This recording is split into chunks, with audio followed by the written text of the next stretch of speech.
The crystalline spires of Nexus Prime stretched impossibly high into the violet sky, their bioluminescent surfaces pulsing with the collected heartbeats of 10,000 civilizations. Ambassador Maria Santos stepped off the transport shuttle, her simple black diplomatic uniform a stark contrast to the ornate robes and exotic biology of the beings moving through the vast corridors around her.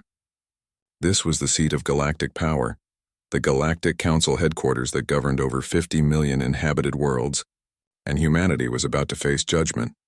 The corridors themselves seemed alive, walls shifting to accommodate the varied anatomy of council members. Towering Cortex warriors with their insectoid exoskeletons clicked past on razor-sharp legs. Ethereal Nexari floated by in shimmering energy forms, their crystalline bodies chiming with harmonic frequencies. The serpentine Veltar delegation slithered along designated thermal paths, their scales reflecting the ambient light in hypnotic patterns. Maria had spent 3 years preparing for this moment, but nothing could have readied her for the sheer overwhelming presence of the council chamber itself. The main hall was a sphere nearly a kilometer in diameter, its interior surface covered with viewing platforms for representatives from hundreds of species.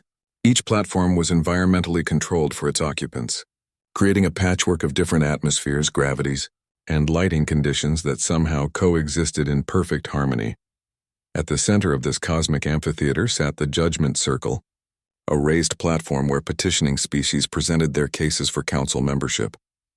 As Maria approached, the weight of 1,000 alien gazes settled on her shoulders like a physical force. Some of those gazes held curiosity, others contempt, but most held the cold calculation of beings who had seen countless species rise and fall across the galaxy. High Magistrate Vex Moran called the session to order, his voice carried by translation matrices that made every word resonate in the hearing range of every species present. The ancient Thek Moran was one of the oldest beings in the galaxy, his crystalline form having witnessed the rise and fall of entire civilizations. When he spoke, his words carried the authority of someone who had helped shape galactic law for over 3 millennia. The species designation human formally requests membership in the Galactic Council, Vex Moran announced, his multifaceted eyes reflecting the chamber's bioluminescent glow. They petition to represent their homeworld of Earth and claim sovereignty over their local stellar region. A wave of clicking, chittering, and harmonic vibrations swept through the chamber as representatives consulted their databanks. Maria had expected this reaction. Humanity was young by galactic standards, having achieved faster-than-light travel only 50 years ago. Most council species measured their civilizations in millennia, not decades. General Krexthul of the hegemony battle fleets rose from his platform, his massive reptilian form bristling with bioarmor that had been grown rather than manufactured. When he spoke, his voice carried the rumble of tectonic plates shifting. The hegemony objects to this petition, he declared, his words echoing through the chamber. Humanity has demonstrated no significant technological advancement, no cultural sophistication worthy of council recognition, and most critically, no military capability that would contribute to galactic defense. Murmurs of agreement rippled through various delegations. Maria felt a familiar cold anger settle in her stomach, the same feeling she had experienced when she first read the classified intelligence reports about galactic politics. The Council judged species by their ability to contribute to galactic defense, but they evaluated that ability using their own narrow criteria. Furthermore, General Krexthul continued, his clawed appendages gesturing dismissively, recent weapons assessments conducted by our finest military instructors have shown humans to be incompetent with standard galactic weaponry. They cannot properly interface with plasma rifles.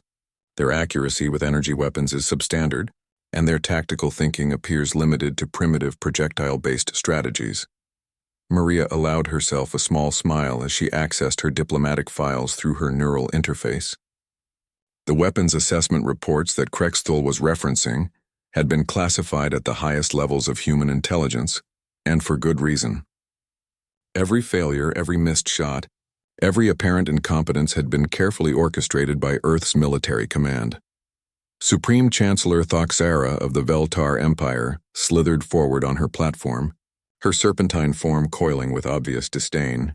The Empire has reviewed extensive combat footage from the human so-called qualification trials. Their performance was embarrassing. Unable to properly charge plasma cells, missing targets that our younglings hit with ease, moving with the coordination of newborn prey animals. More alien voices joined the chorus of criticism. Representatives from dozens of species cited humanity's poor performance in weapons trials, their apparent inability to adapt to galactic military standards, and their primitive reliance on kinetic projectiles in an age of energy weapons. But Maria Santos had not come to the Nexus Prime to defend humanity's performance in rigged trials. She had come to execute a plan that had been 3 years in the making, ever since Earth's intelligence services had realized the true nature of the galactic power structure. "Honored Council," Maria said, her voice cutting through the alien chatter with surprising authority.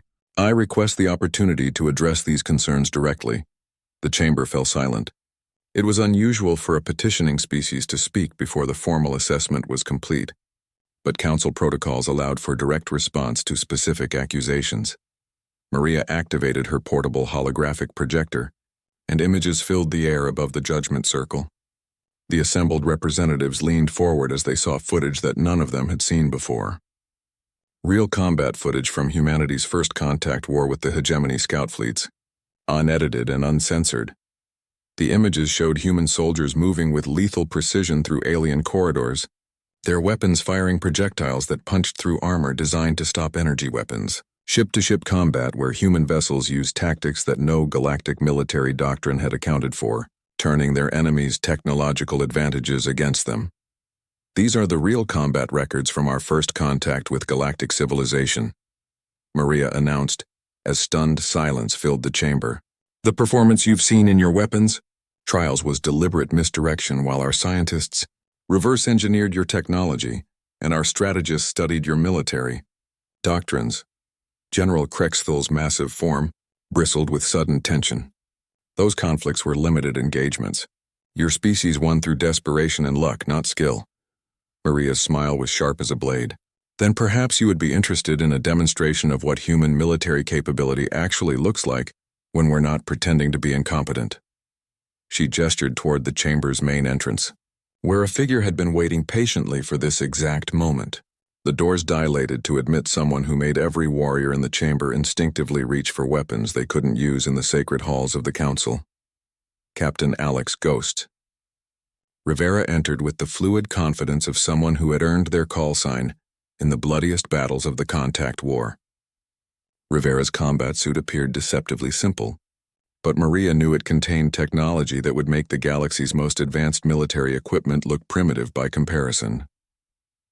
"I formally invoke the right of trial by combat," Maria declared, her words echoing through the chamber with the weight of ancient law. "Let the Council's finest warriors test themselves against human military doctrine.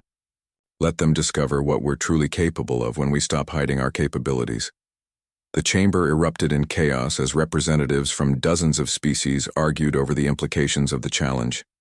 But Maria was focused on the calculations running through her neural interface, tracking the response patterns of key council members and confirming that their psychological profile algorithms had been accurate. Humanity was about to announce itself as a power to be reckoned with, and they were going to do it by showing the galaxy that their greatest weakness was actually their greatest strength: the ability to be underestimated. 3 months before Ambassador Santos faced the Galactic Council, weapons instructor Karathek stood before her latest class of military cadets at the prestigious Veltar Combat Academy. The scarred veteran's forearms moved with practiced precision as she cycled through holographic displays, showing combat footage from across the galaxy. "Today, we examine the most recent applicant species to fail our military standards," Karathek announced. Her serpentine form coiled on the raised platform at the center of the training amphitheater. Around her, young warriors from a dozen different species watched with eager attention. These were the elite, the best and brightest that galactic civilization had to offer, and they hung on every word from the most decorated combat instructor in council space. The holographic displays shifted to show footage of human soldiers during their qualification trials. The assembled cadets watched with growing amusement as the humans struggled with what appeared to be basic plasma rifle operations. Loading sequences that should have taken seconds stretched into minutes. Targeting solutions that any competent warrior could calculate instinctively seemed to baffle the human operators completely. Observe the fundamental incompetence, Carathex hissed, her scaled hide gleaming under the Academy's artificial lighting. These creatures cannot even properly interface with standard plasma weaponry. Their neural response times are pathetic, their hand-eye coordination inferior to our youngest trainees. Cadet Vormek of the Cortex Battlecast raised a clawed appendage. Instructor, these humans defeated our scouting fleets during first contact. How do we reconcile their apparent incompetence with that victory? Carathex's expression darkened, her battle scars pulling tight across her features. She had lost her clutch brother Torthex in that first engagement, and the memory still burned like acid in her mind. Desperation makes even the weakest creature dangerous for a brief moment. But examine this controlled environment evidence. When faced with proper military equipment under standardized conditions, they fail completely. The holographic display continued showing human failures, soldiers missing targets that were clearly marked and stationary, weapons jams that seemed to occur with suspicious frequency, tactical formations that appeared confused and ineffective by any galactic standard. What Carathex and her students didn't know was that every piece of footage they were analyzing had been carefully edited by Human Intelligence Division. The real trials had been classified at levels that even most human military personnel weren't cleared to access. Dr. Rebecca Walsh, Earth's chief xenotechnology specialist, had spent months ensuring that every public demonstration of human capabilities would reinforce the impression of military incompetence. In the hidden laboratories beneath the Mariana Research Complex, Walsh and her team had been working 18-hour days reverse engineering every piece of alien technology that the trials had given them access to. The plasma rifles that humans appeared unable to master had been completely disassembled and analyzed down to the quantum level. The targeting systems that seemed to confuse human operators had been mapped and replicated with improvements that their original designers hadn't imagined. But the most important work wasn't happening in the laboratories. In a secure briefing room 3 levels below the surface, Colonel James Reaper Morrison was reviewing psychological profiles of every major military leader in the Galactic Council. The contact war had taught humanity a crucial lesson. In a galaxy full of species with superior technology, information warfare was more valuable than any weapon. The Veltar instructor is key to our operational security, Morrison explained to his intelligence team as they studied surveillance footage from the Combat Academy. Carathex has trained over 60% of the current generation of galactic military leaders. Her assessment of human capabilities will be trusted implicitly by Council leadership. The intelligence officers nodded as they reviewed the data streams. Every aspect of human performance in the trials had been calculated to reinforce specific psychological biases that their xenopsychology experts had identified in Council species. The Veltar valued elegant efficiency and viewed clumsiness as a sign of fundamental weakness. The Cortex respected precision and saw missed shots as evidence of inferior neural development. The hegemony equated complex technology mastery with civilization advancement.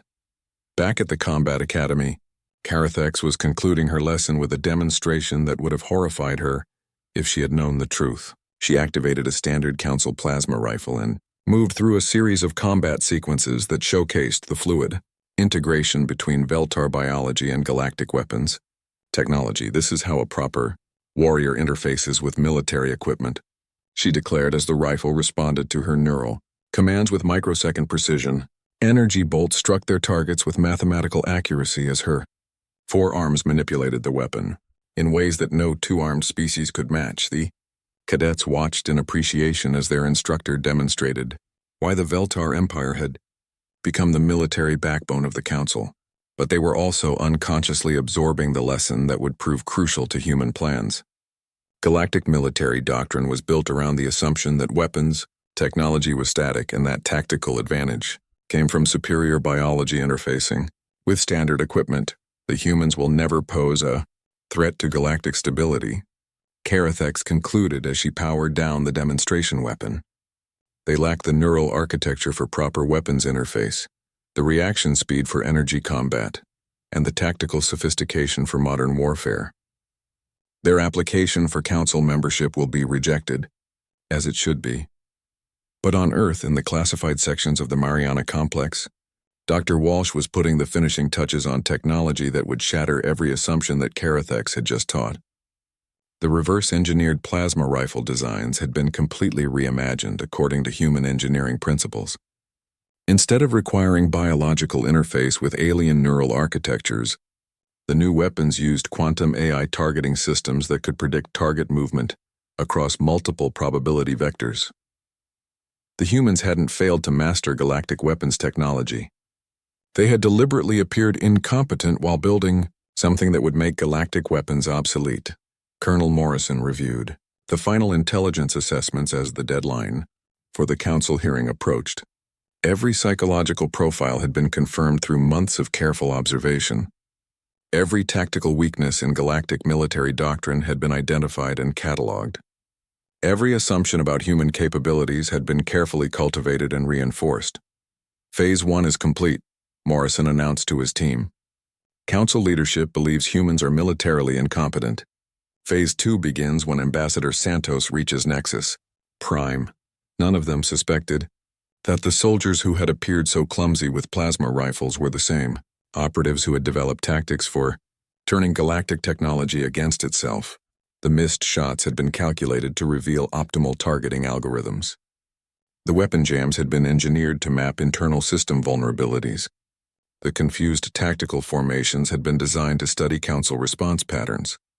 At the Combat Academy, Carathex dismissed her cadets with confidence that she had properly educated them about the latest threat assessment. The humans would be rejected from Council membership, their inferior military capabilities properly documented and filed away. But as the young warriors dispersed to their various commands across the galaxy, they carried with them a fundamental misunderstanding that would prove catastrophic when humanity finally revealed its true capabilities. They had been taught to see human military doctrine as primitive and ineffective, when in reality they had been observing the most sophisticated deception operation in galactic history. The stage was set for a revelation that would reshape the balance of power across the galaxy. The Galactic Council chamber fell into tense silence as Captain Alex Rivera stepped into the judgment circle. The right of trial by combat was an ancient provision in Council law, rarely invoked and never by a species so young as humanity. Around the vast spherical chamber, representatives from hundreds of civilizations leaned forward to observe this unprecedented challenge. High Magistrate Vex Moran consulted with his advisory council, their crystalline forms chiming in harmonic frequencies too complex for most organic species to comprehend. The ancient Thek Moran had presided over council proceedings for over 3 millennia, but even his vast experience offered little guidance for this situation. The challenge is formally recognized, Vex Moran finally announced, his words carrying the weight of galactic law. According to ancient protocols, the petitioning species may select one champion to face representatives of 3 major council military powers. Victory against all 3 grants immediate consideration for membership. Defeat results in permanent rejection. General Krexthul of the hegemony rose from his platform, his massive reptilian form bristling with barely contained aggression. I volunteer to represent hegemony interests in this trial. It will be a pleasure to personally demonstrate why humans are unworthy of council membership. Supreme Chancellor Thoxera of the Velter Empire signaled her agreement with a sinuous movement of her serpentine coils. The Empire will provide weapons instructor Carathex as our champion. Her combat record is unmatched in the modern era. From the crystalline platforms of the Nexari delegation came a harmonic response that translated as acceptance. Their champion would be Warsinger Luxandi, whose energy manipulation abilities had never been defeated in formal combat. Rivera stood calmly in the center of the judgment circle as her opponents were announced, her hands empty of visible weapons. The simple black combat suit she wore appeared almost primitive compared to the elaborate bioarmor and energy shields that protected her opponents. To the assembled council representatives, it seemed like watching a child challenge seasoned warriors. But Ambassador Santos smiled as she observed the psychological profiles updating in her neural interface. Every aspect of this demonstration had been calculated to maximize the impact on council leadership. They expected to see human military inadequacy confirmed through ritual combat. Instead, they were about to witness a carefully orchestrated revelation of capabilities that had been hidden for 3 years. Before we begin, Rivera announced, her voice carrying clearly through the chamber's acoustic systems, I want to establish the rules of engagement. Will this be combat with standard council weapons? Or are we permitted to use our own equipment? Karathek slithered forward, her forearms already reaching for the ceremonial plasma rifles that were standard for trial by combat. Obviously, we will use proper galactic weaponry. Your species has already demonstrated incompetence with such equipment. Rivera's smile was sharp as a blade. Actually, I was hoping we could use human weapons. Since this trial is meant to assess our military contribution to galactic defense, shouldn't we demonstrate what we actually bring to the table? The chamber erupted in clicks, chitters, and harmonic vibrations as representatives debated this unprecedented request. Traditional trial by combat used standardized weapons to ensure fairness, but the ancient laws were unclear about equipment restrictions. High Magistrate Vexmoran consulted his archives before rendering judgment. The trial's purpose is to assess military capability. The petitioning species may demonstrate using their preferred equipment. Rivera activated a device on her belt, and a section of the chamber floor opened to reveal equipment that made the assembled aliens step back in surprise. What emerged looked deceptively simple. Weapons that appeared to be constructed from primitive metals and composites, lacking the elegant energy signatures of advanced galactic technology. General Krexthul laughed, the sound echoing through the chamber like grinding stone. You would face us with kinetic projectile weapons? Against plasma rifles and energy shields? This will be even easier than I anticipated. But Rivera was methodically checking her equipment with the practiced movements of someone who had used these tools in actual combat. The rifle she lifted appeared to be a simple projectile weapon, but hidden beneath its primitive exterior was technology that represented the pinnacle of human engineering. Quantum processors calculated targeting solutions that no organic mind could comprehend. Miniaturized fusion cells powered acceleration systems that could propel projectiles to significant fractions of light speed. The combat arena's force fields activated, creating a transparent sphere that would contain the trial while allowing the council to observe safely. Energy readings immediately spiked as the arena systems detected power signatures, unlike anything in their databases. Karathex raised her plasma rifle with confident precision, its targeting systems painting Rivera with deadly accuracy. I have trained thousands of warriors, human. Your primitive weapons cannot penetrate Veltar energy shielding. Rivera's response was to shoulder her weapon and begin a movement pattern that made every warrior in the chamber focus intently. It wasn't the clumsy, inefficient motion they had seen in the training footage. This was something entirely different, fluid, precise, and somehow predatory in a way that activated instinctive prey responses in species that had evolved beyond such concerns millennia ago. You're right. Rivera agreed conversationally as she sighted through her weapon's targeting system. Primitive kinetic projectiles can't penetrate your shielding. The shot came without warning, faster than most organic nervous systems could process. But this wasn't a primitive kinetic projectile. The tungsten dart that erupted from Rivera's weapon had been accelerated to 12% of light speed by magnetic fields that could have powered a small starship. It struck Karathex's energy shield and simply ignored it, the projectile's momentum too great for the defensive systems to deflect. The Veltar instructor's confident expression lasted exactly long enough for her shields to fail, her bio-armor to crumple, and her unconscious form to impact the arena's far wall. Medical systems immediately activated, confirming that she was alive but completely incapacitated. The chamber fell into stunned silence, broken only by the whisper of life support systems. Every alien present had just witnessed something that their understanding of physics said was impossible. Standard kinetic weapons simply could not overcome advanced energy shielding, yet they had all seen it happen.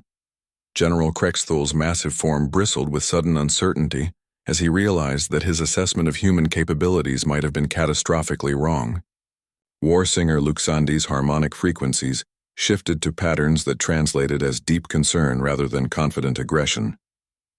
Rivera was already reconfiguring her weapon, mechanical components sliding into new positions as quantum processors adapted to the next phase of combat. The device that had appeared to be a simple rifle was revealing itself to be something far more sophisticated. A modular system that could function as multiple different weapons depending on tactical requirements. 2 down, Rivera announced as she turned to face her remaining opponents. Who wants to go next? But the real demonstration was just beginning. Rivera had not come to the council chambers simply to defeat individual warriors. She was about to show the galaxy's most powerful military leaders that human combat doctrine represented a fundamental evolution in warfare itself. General Krexthul charged across the arena with the fury of his entire species behind him, bio-armor plates shifting to absorb and redistribute kinetic impact. The massive hegemony warrior had witnessed the destruction of their finest weapons instructor, and his warrior's pride demanded immediate vengeance for the humiliation. Captain Rivera moved like flowing water, her combat suit's enhancement systems responding to neural commands faster than organic reflexes could follow. The primitive appearance of her equipment was completely deceptive. Every component had been designed by human engineers who understood that true military superiority came not from superior materials, but from superior integration of technology with tactical doctrine.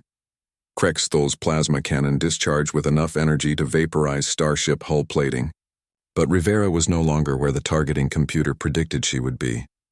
Human combat philosophy had always emphasized mobility and unpredictability over static defensive positions. While galactic species had developed increasingly sophisticated armor and shielding, humans had perfected the art of not being where the enemy expected them to be.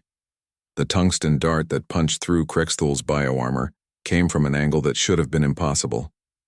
Rivera had used the arena's gravitational field generators to alter her trajectory mid-flight, a tactic that no galactic military doctrine had ever encountered. The general's massive form crashed to the arena floor as medical systems confirmed another incapacitation. War singer Luxandi began her harmonic assault before Krexthul's unconscious body had finished settling.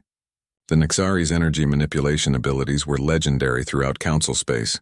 Her crystalline form resonated with frequencies that could disrupt neural activity, shatter molecular bonds, or overload electronic systems across vast distances. But Rivera's equipment had been designed specifically to counter every known galactic military capability.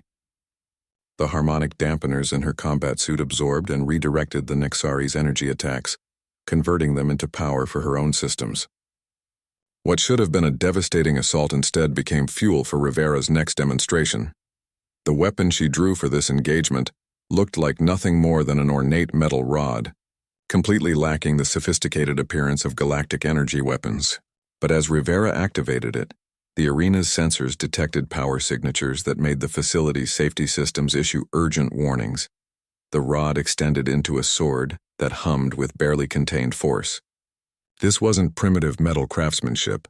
The blade existed in a quantum superposition state, its molecular structure shifting between multiple dimensional phases simultaneously. It could cut through any known material by simply existing in a space where that material couldn't maintain cohesion.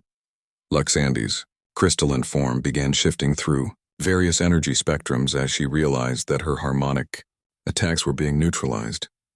The Warsinger's combat experience had prepared her for biological opponents with energy weapons, but nothing in her training had addressed an enemy who could turn her own power against her. Rivera closed the distance between them with movements that seemed to bend the laws of physics.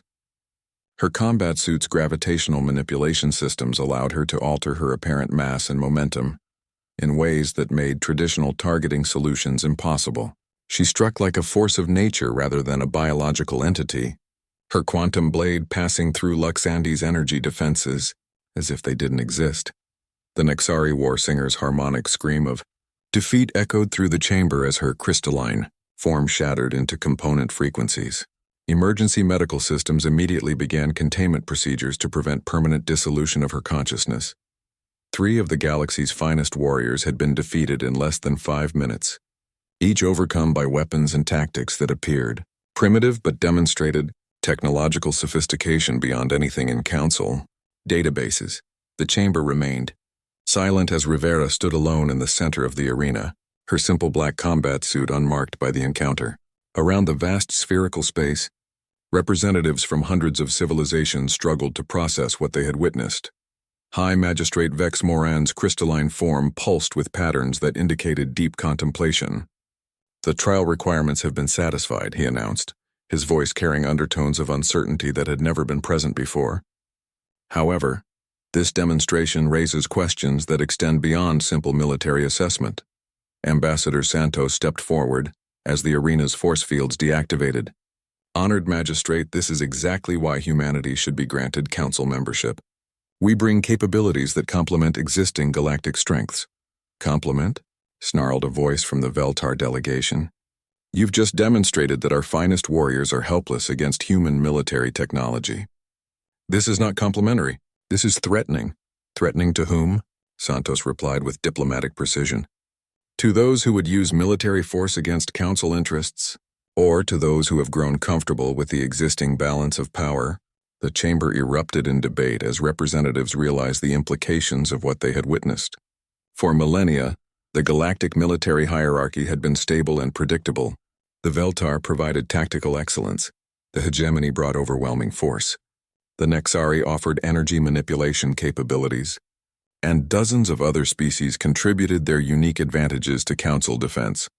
But humanity had just demonstrated something that challenged the fundamental assumptions of galactic warfare.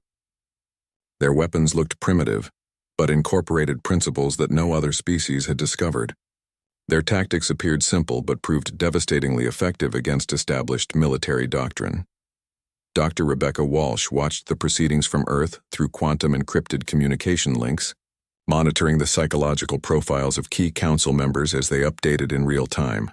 The demonstration had achieved its primary objective, establishing humanity as a military power that could not be ignored or dismissed. But the secondary objectives were equally important. Every piece of technology that Rivera had revealed was already 3 generations behind the current state of human military development. The weapons and tactics demonstrated today would serve as misdirection while Earth's scientists continued developing capabilities that would ensure human security. In a galaxy full of potential threats, Colonel Morrison smiled as intelligence. Reports confirmed that every major council species was already initiating emergency military assessments. Within hours, their finest strategists would be analyzing footage of Rivera's performance, trying to understand how human technology functioned and how to counter it. They would fail because they were analyzing deliberate reveals rather than actual capabilities. The real human military doctrine remained classified at levels that even most Earth governments didn't know existed. Rivera secured her equipment as medical teams tended to her defeated opponents. All 3 warriors would recover completely, but their defeats would be remembered throughout galactic military circles for generations to come. The human warrior who had carved her name into history by demonstrating that technological superiority meant nothing without tactical innovation. The council will recess for deliberation. High Magistrate Vex Morin announced as the session protocols updated to reflect the unprecedented nature of the proceedings. A formal vote on human membership will be conducted after appropriate consultation with member species. But Santos knew that the real decision had already been made. Humanity had proven that they possessed military capabilities worthy of respect, and the galaxy's political leaders were too experienced to ignore such a demonstration.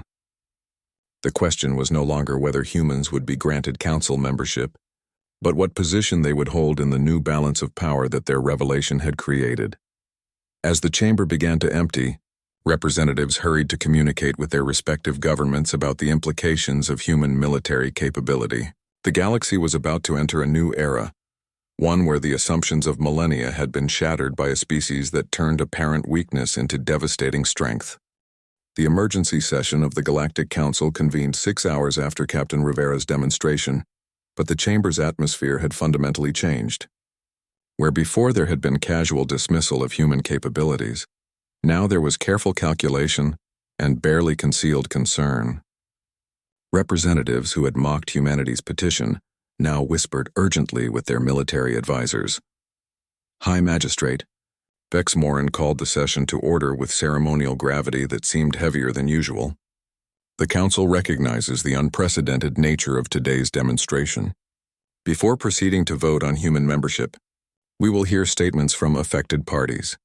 General Toxmek, the new hegemony representative, rose from the platform where his predecessor had held authority just hours before.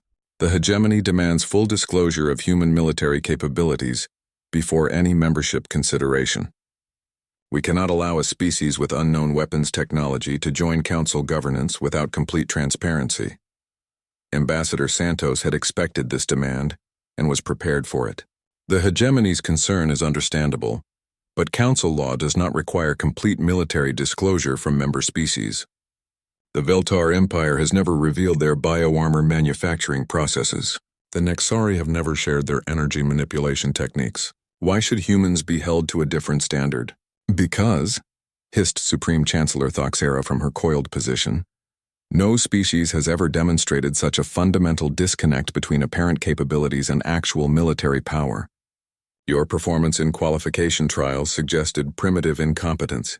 Today's demonstration revealed technological sophistication that surpasses established council standards. Santos smiled at the admission. Exactly. We demonstrated that human military doctrine is based on strategic deception and technological innovation. These are capabilities that would strengthen council defenses against external threats. But War Commander Zek Thul of the Korthex battle fleets raised a more sophisticated concern. What assurance does the Council have that human deception capabilities won't be turned against member species? If you can hide your true military strength so effectively, what prevents you from using such tactics against your allies? The question hung in the chamber's recycled atmosphere, like a challenge that could determine humanity's future in galactic politics. Santos had rehearsed her response countless times, but the weight of speaking for her entire species made every word crucial. War Commander Zekathul raises the fundamental question of trust in interstellar relations, Santos began, her voice carrying to every corner of the vast chamber. But consider this. Humanity has had these capabilities for 3 years. During that time, we have not attacked any council species, despite having the military advantage to do so successfully. She activated her holographic display, showing star charts that traced human expansion through their local stellar region. We have encountered 17 different council member species during our expansion period. In every case, we have initiated diplomatic contact rather than military conquest. Does this suggest a species that cannot be trusted with advanced military capabilities? Magistrate Luxara of the Nexari delegation chimed a harmonic pattern that translated as skeptical inquiry. But you deliberately deceived our military assessors. You presented false capabilities while secretly analyzing our weapons and tactics. This suggests a predatory approach to interstellar relations. Captain Rivera, who had remained silent during the political discussions, finally spoke. Magistrate Luxara, with respect, every species in this chamber maintains military secrets from their allies. The difference is that humanity's secrets were designed to prevent conflict rather than prepare for it. She gestured toward the medical bay where the 3 defeated warriors were recovering. Instructor Karathex, General Krexthul, and Warsinger Luxandi are all alive and will suffer no permanent damage from our encounter. Human weapons were specifically designed with non-lethal capability as the primary option. Our military doctrine prioritizes incapacitation over elimination. This revelation sent another wave of surprise through the assembled representatives. Galactic military technology was optimized for maximum destructive capability, operating on the assumption that superior firepower would deter aggression. The concept of weapons designed primarily for non-lethal engagement was unprecedented in Council military philosophy. Dr. Walsh, monitoring from Earth, smiled as the psychological profiles confirmed her predictions. The Council species were beginning to understand that human military thinking operated according to principles they had never encountered. This realization would fundamentally alter galactic strategic calculations for generations to come. High Magistrate Vex Morin consulted with his advisory council before addressing the core issue. The demonstration has established human military competence beyond question. However, the method of that demonstration raises concerns about human reliability as council partners. Santos had been waiting for this moment, the culmination of 3 years of careful planning. Honored Magistrate, I believe the Council's concerns stem from a fundamental misunderstanding of human strategic philosophy. We didn't hide our capabilities to deceive potential allies. We concealed them to avoid being perceived as a threat by potential enemies. She paused to let the implication settle before continuing. Humanity learned during our first contact with galactic civilization that advanced species often react to emerging military powers with preemptive hostility. Our deception was designed to prevent unnecessary conflict while we developed the capability to defend ourselves if attacked. And now? Asked Chancellor Thoxera. Now that your deception has been revealed, what prevents the Council from viewing humanity as exactly the kind of threat you were trying to avoid being perceived as? Rivera answered with the directness of a military officer. Because we're offering partnership instead of demanding submission. Every demonstration today was designed to show Council representatives what humanity can contribute to galactic defense. We could have revealed these capabilities through surprise attacks on Council fleets. Instead, we chose formal demonstration under Council law. The chamber fell silent as representatives considered the implications. Humanity had possessed the military capability to inflict significant damage on Council forces for years, but had chosen diplomacy over aggression. This suggested a species that could be trusted with advanced military technology, precisely because they had demonstrated restraint in its application. War Commander Zek Thule voiced what many were thinking. You're proposing that human deception capabilities be employed in service of Council interests rather than against them? Exactly, Santos confirmed. Human intelligence and strategic deception could provide the Council with capabilities that no member species currently possesses. We offer the ability to mislead Council enemies while protecting Council allies. The formal vote, when it came, was closer than Santos had hoped, but decisive enough to establish legitimacy. Humanity was granted Council membership with the understanding that their military capabilities would be integrated into galactic defense planning. But as the session concluded and representatives began filing out of the chamber, Santos knew that the real work was just beginning. Humanity had earned a seat at the galactic table, but their position would be determined by how effectively they used their newfound influence. Captain Rivera approached as the chamber emptied. Phase 3 begins now, she said quietly. Are you ready to show them what human diplomacy can accomplish when backed by credible military capability? Santos smiled as she gathered her materials. The galaxy was about to discover that humanity's military demonstration had been merely the opening move in a much larger strategy. Captain Rivera had carved her name into history by defeating Council warriors. But Ambassador Santos was about to write humanity's name into the fundamental structure of galactic civilization itself. The weapons trainer, who had mocked humanity, now lay unconscious in the medical bay, but her defeat had opened doors that would reshape the balance of power across the stars. Humanity had announced itself not as conquerors, but as partners who brought unique capabilities to the ancient alliance of galactic civilizations